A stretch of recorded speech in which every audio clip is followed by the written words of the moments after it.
silakan pilih dahak yang mukopurulen gitu ya. Ada perbedaan antara dahak sama air liur. Kalau dahak itu dia bentuknya mukoid, kental gitu ya, dan kemudian ya apa namanya khas dari sekret saluran napas. Tapi kalau dia berupa air liur, biasanya dia berbuih dan kemudian bentuknya konsistensinya cair.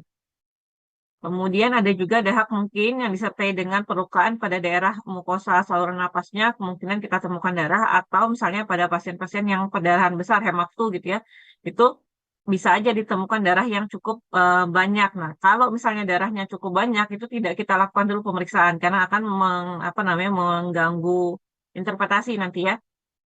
Sedangkan kalau yang untuk dahaknya misalnya darahnya ada sedikit-sedikit, nggak apa-apa silahkan diambil sampelnya dan kemudian kita ambil bagian yang tidak mengandung bagian darahnya yang terlalu banyak.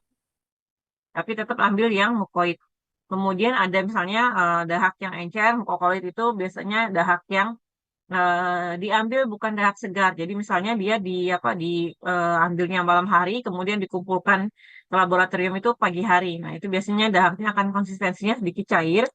Bisa nggak dilakukan kalau tidak ada alternatif lain sebenarnya bisa dilakukan, tapi nanti kalau untuk kultur itu akan sedikit apa namanya kurang representatif dan kemudian juga kalau kita buat preparatnya dia akan sedikit sulit untuk dibuat sebagus kalau misalnya dahaknya masih mukoid atau masih masih bagus masih segar ya. Nah, cara pembuatan preparat yang benar harusnya hari ini tuh ada cara pembuatan preparat, tapi karena kita punya dua pewarnaan lain, tidak kita lakukan ya. Dan kemudian juga apa kemarin ada standingnya juga pol asamnya tuh belum belum sampai, jadi kemarin akhirnya dicukupkan sampai pemeriksaan 2 gram aja. Makanya mungkin hari ini nggak terlalu lama. Kemudian ini pemirsaannya kalau bikin preparat, kalau misalnya kita bikin tadi di atas objek gelas, dahaknya ditaruh di sekutumnya ditaruh di atas objek gelas, buat lingkaran-lingkaran kecil, kemudian kita letakkan sekitar 10 cm di atas kertas koran, jadi ukuran kertas koran ya bacanya atau kertas majalah itu kita lihat bahwa misalnya tulisannya nggak bisa terlalu terbaca jelas, tapi kita masih bisa lihat gambaran-gambaran tulisannya, itu artinya bisa diterima. Membaca jelas tulisan yang di bawahnya, artinya sedianya itu terlalu tipis. Sedangkan kalau misalnya sedianya itu terlalu tebal, kita tidak bisa membaca sama sekali, tidak kelihatan siluet, siluet tulisannya juga nggak kelihatan. Nanti kendalanya apa? Kalau kita buat yang terlalu tipis, ini nanti apa namanya apa kalau misalnya kepadatan bakterinya itu sedikit, kita akan sulit menemukan bakterinya. Jadi nanti nggak kita anggap negatif, padahal sebenarnya ada. Sedangkan kalau terlalu tebal, kita tahu bahwa dalam mikroskopis itu kita lihatnya lapisan-lapisannya, layer-layer. Nah, sehingga kalau misalnya bakterinya terletak di lapisan yang paling bawah, sedangkan di atasnya itu banyak lapisan lain yang ditumpuk karena terlalu tebal tadi, maka itu akan mengganggu pengamatan.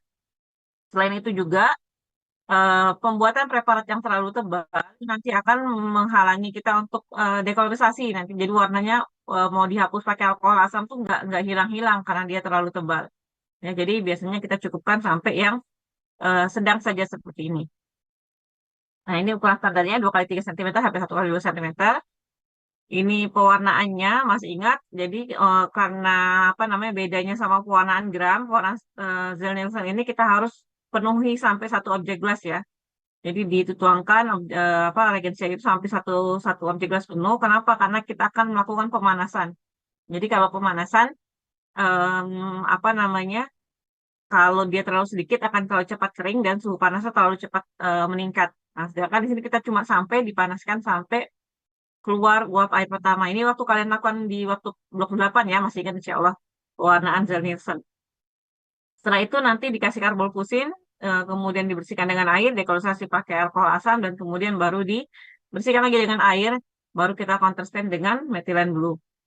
Sehingga nanti hasil akhirnya preparatnya warnanya biru ya. Ini prinsipnya, waktu pewarnaan pertama kita kasih karbol semua sel yang ada di sekutum tersebut atau yang ada di preparat itu akan berwarna merah. Nah, kemudian ketika kita oh ya, dihangatkan. Pada proses penghangatan itu, asam lemak mikolat yang konsistensinya itu kayak wax, kayak lilin, dia akan menghangat atau mencair gitu ya. Sehingga kemudian nanti zat warna karbonfus ini akan bisa masuk ke dalam isi selnya, isi sel bakteri mikobakteriumnya itu dengan lebih bagus. Nah, kemudian ketika set sudah didinginkan, waxnya akan atau asam lakmikolatnya akan lagi kembali ke konsistensi yang padat sehingga kemudian nanti dia tidak akan melepaskan lagi zat warna yang pertama ketika kita lakukan dekolorisasi dengan alkohol asam. Kemudian ketika kita kasih dekolorisator dengan alkohol asam, maka apa namanya eh, sel-sel yang tidak tahan asam itu nanti akan melepaskan zat warna yang karbon fusinya ya, sehingga kemudian dia menjadi tidak berwarna. Nah, namanya pewarnaan diferensial, maka kita akan melakukan pewarnaan tanding atau counter stain gitu ya, dikasih pewarnaan tanding dengan methylene blue. Sel-sel yang tidak tahan asam, kan ketika proses dekolorisasi dia jadi tidak berwarna. Maka kita kasih methylene blue, dia akan menyerap warna yang kedua. Jadi warnanya akhirnya nanti biru. Jadi mau itu leukosit gitu ya, kemudian bakteri lainnya tidak tahan asam, warnanya nanti akan biru. Sedangkan bakteri Mycobacterium yang dari awal sudah menyerap warna karbon fusin, dia tidak akan lagi menyerap warna yang kedua atau methylene blue-nya. Hingga nanti kita baca sebagai suatu bakteri tahan asam warnanya merah, sedangkan yang tidak tahan asam warnanya biru. Oke. Ini nanti sediaan akhirnya kalau kita mewarnai dengan cukup baik, warnanya seperti ini ya, biru dan kemudian konsistensinya rata homogen.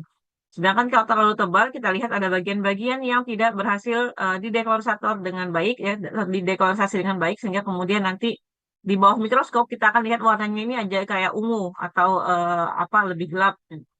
Ini yang kalau dari awal pembuatan preparatnya tidak rata, ini yang kalau dekolorisasinya kurang, jadi nanti warnanya akan lebih banyak merah gitu ya. Dan ini kalau misalnya tidak rata juga. Ini terkelupas. Terkelupas itu biasanya ketika proses pembuatan preparatnya sekutunya sudah kering, kemudian kalian apa gesek-gesek lagi pakai ujung ose dan kemudian nanti biasanya terkelupas dan ini yang bisa menyebabkan aerosol ya keluar ke udara. Oke, di bawah mikroskop kita akan lihat dengan pembesaran 1000 ya. Dengan pembesaran 1000, lensa objektifnya apa namanya 100, lensa okulernya 10, sehingga kemudian nanti dengan pembesaran 1000 kita lihat ada latar belakang biru yang akan kita cari atau kita amati adalah bakteri bentuk basil warnanya merah. Nih ya. Mungkin ada yang apa namanya fragmented ya, pecah-pecah kayak gini ya, atau kemudian ada yang masih solid atau utuh penuh. Nah, satu sel ini dihitung sebagai satu bakteri. Jadi dalam satu kali pengamatan kita akan melakukan penghitungan berapa jumlah bakterinya, ya. Nah, kadang-kadang ada yang berkelompok, ada yang seperti Coccus ini artinya fragmented ya. Jadi dia sebenarnya tidak viable, tapi masih bisa ditemukan. Biasanya ini pada kasus yang misalnya setelah pengobatan ya. Jadi sudah ada pengobatan, bakterinya kemudian fragmented. Sorry, ini contoh yang lepra, ini contoh aja. Nah, kemudian dalam pembacaan BTA beda dengan pembacaan gram. Jadi kalau pembacaan gram kan cuma ada atau tidak ada. Nah, pada pembacaan BTA kita minimal mengamati 100 lapangan pandang. Jadi kalau kalian lihat di satu mikroskop itu kelihatan satu lapangan pandang, nah digeser terus sampai 100 kali. Gitu ya. Atau minimal disebutkan 100 BTA yang ketemu gitu ya. Cara pemeriksaannya adalah dengan zigzag gitu ya. Atau sebenarnya karena ini kan kita bikinnya 3 cm. 1 cm itu dalam pembesaran 1000 itu mewakili 50 lapangan pandang.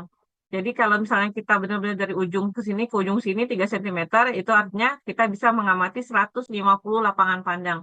Nah, jadi kalau misalnya konsistensinya bagus, preparatnya yang kayak yang pertama ini, maka cukup amati yang dari ujung sampai ujungnya aja.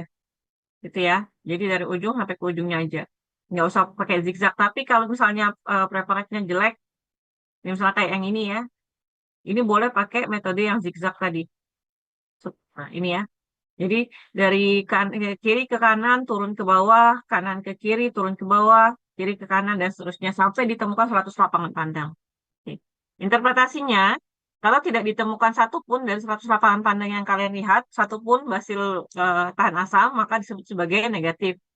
Tapi kalau ditemukan dalam 100 lapangan pandang, jadi sudah ditemukan, ini nggak ketemu, ketemu satu.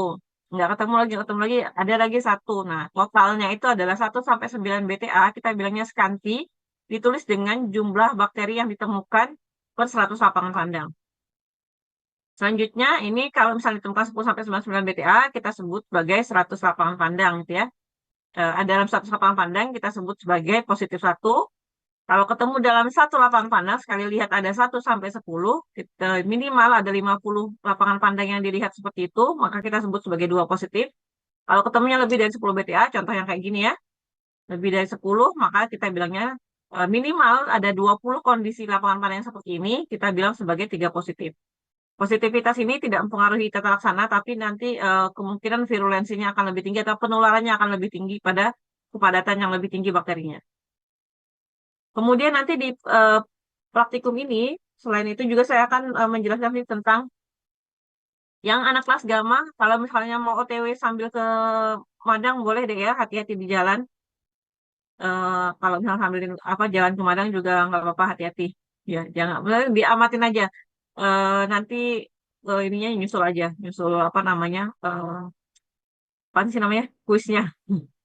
Oke, kita lanjutkan. Nah, nanti dalam pengamatan ini juga akan dijelaskan tentang Streptococcus pneumoniae ya. Eh, apa namanya, ada pewarnaan gram yang kita masukkan ke sana. Nah, Streptococcus pneumoniae seperti yang saya jelaskan di IT kemarin, dia sebenarnya flora normal yang ada di apa namanya, saluran nafas atas manusia gitu ya, terutama di daerah faring. Nah, tapi kalau kita ketemu strain yang patogen itu bisa menyebabkan penyakit, bahkan misalnya bisa sampai menimbulkan infeksi berat, terutama misalnya pada anak-anak atau orang tua gitu ya, atau bayi atau orang tua. Nah, pada pewarnaan gram staining, karena dia Streptococcus adalah Coccus gram positif, maka kita akan lihat Coccus berwarna ungu dan dia bentuknya apa namanya, berpasangan dua-dua gini ya.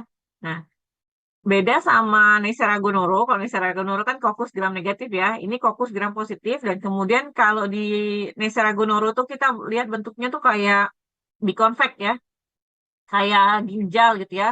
Bagian tengah yang berhadapan itu rata, tapi bagian pinggir yang apa di luar itu bentuknya cembung. Nah, tapi kalau di Streptococcus pneumoniae itu dia apa namanya, ujungnya sama-sama meruncing, jadi kayak lancet. Maka kita bilangnya bentuknya kayak lancet ya. Sorry, ini saya ambil dari internet nih biar nggak sempat mutuin yang di laboratorium. Tapi nanti kalian akan amati yang di apa di laboratorium itu seperti ini. Oke, kemudian oh ya ini ya, ini gram positif kokus menyebab infeksi pneumonia, faringitis, dan kemudian ya rata-rata itu ya faringitis.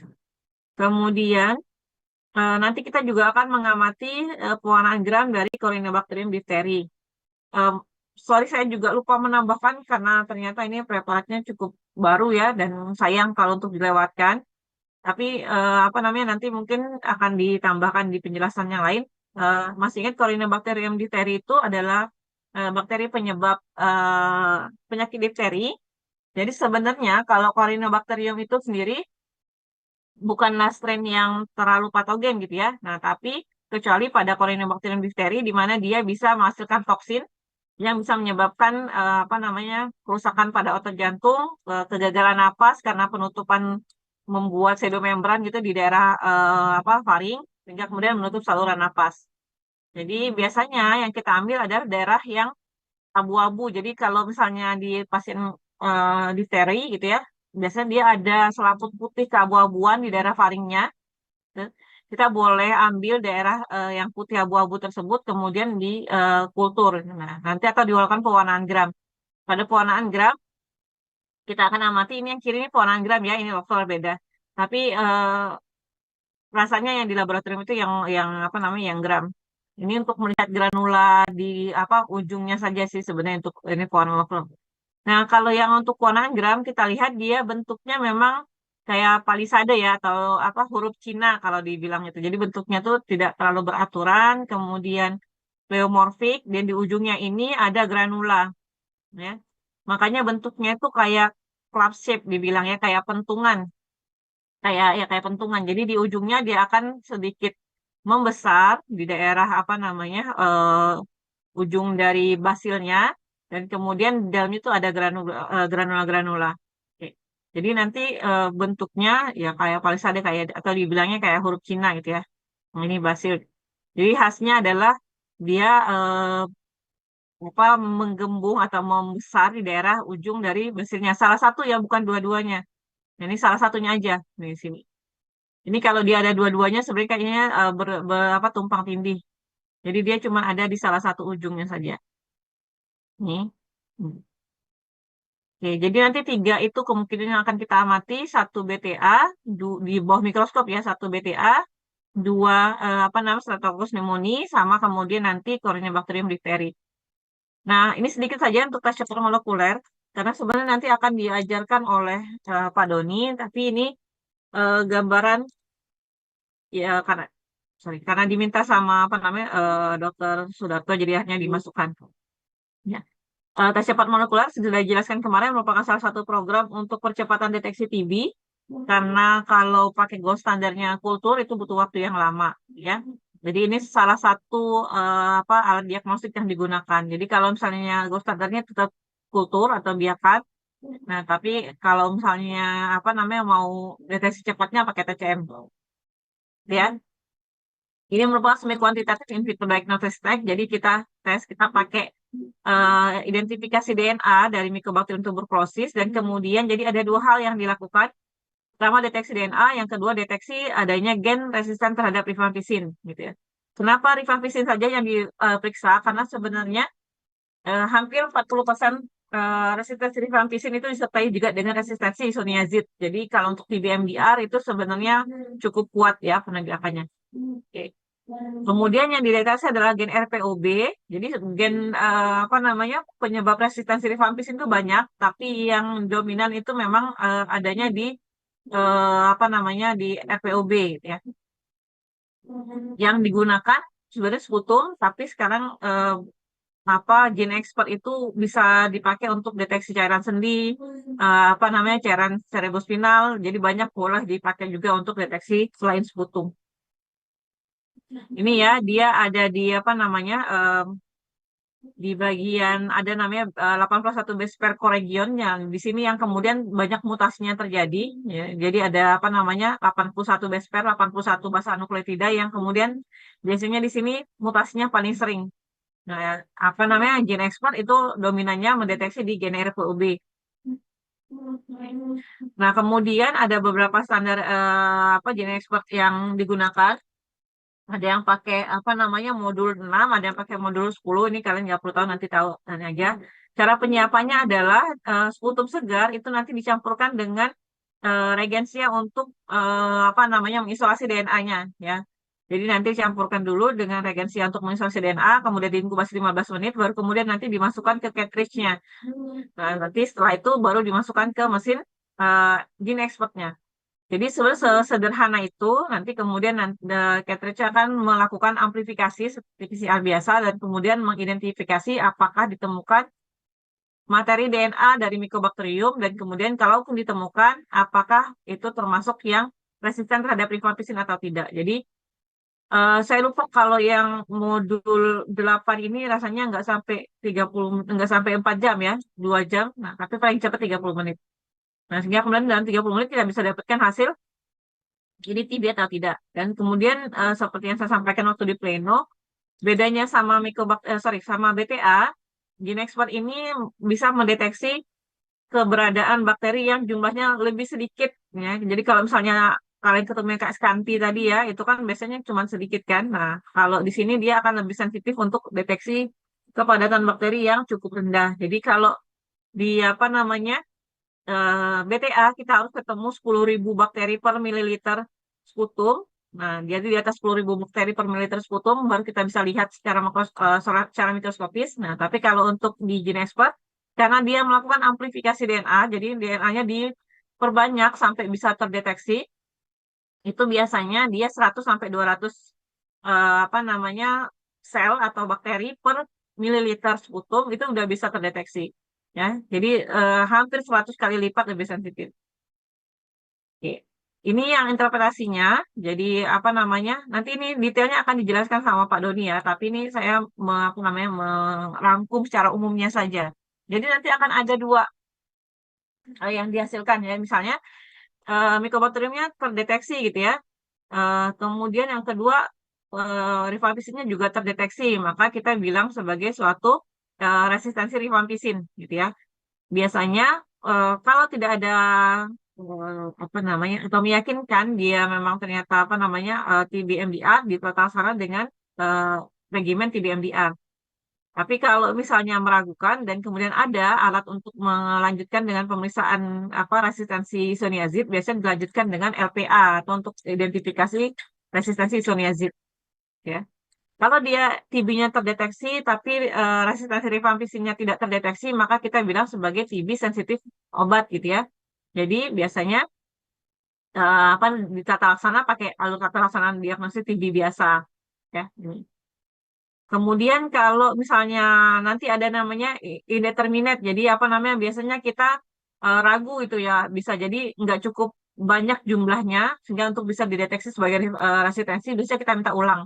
Jadi ada bakterinya, tapi kita nggak yakin itu adalah suatu resistensi atau tidak. Makanya biasanya eh, entah preparasi sampel yang kurang baik atau sampelnya rusak gitu ya, atau kemudian apa namanya ada perancu atau zat penghambat dalam reagensianya, itu biasanya kita minta ulang.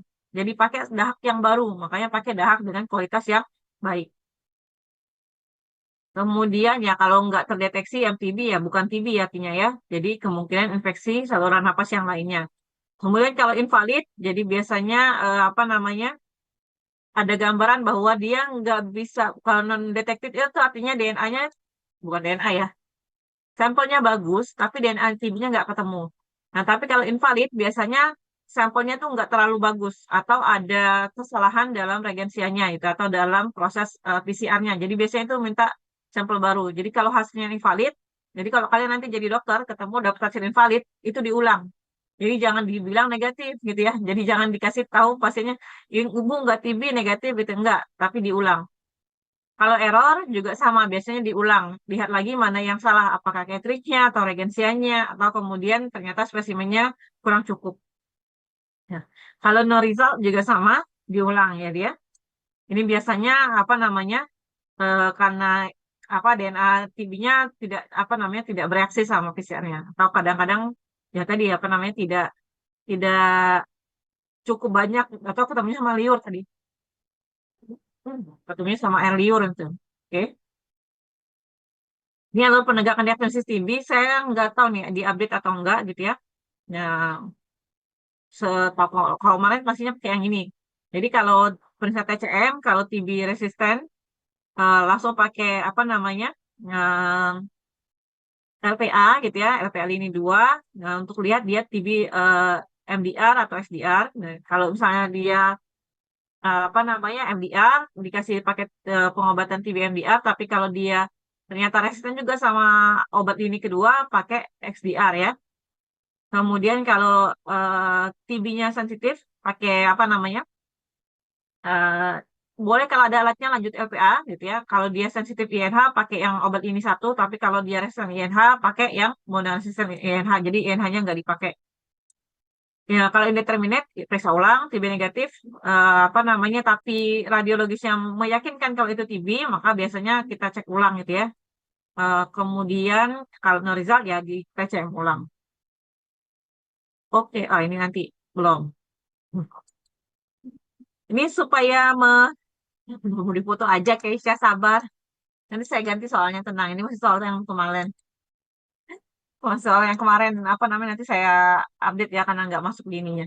Oke, untuk menjaga ke, ke apa namanya, keadilan, kita tes prosesnya setelah praktikum ya. Sebenarnya saya juga supaya nggak ada nanti, dok, saya belum, dok, saya di jalan, dok, sinyal hilang. Gitu. Nanti saya akan share linknya setelah praktikum. Jadi jam 12 nanti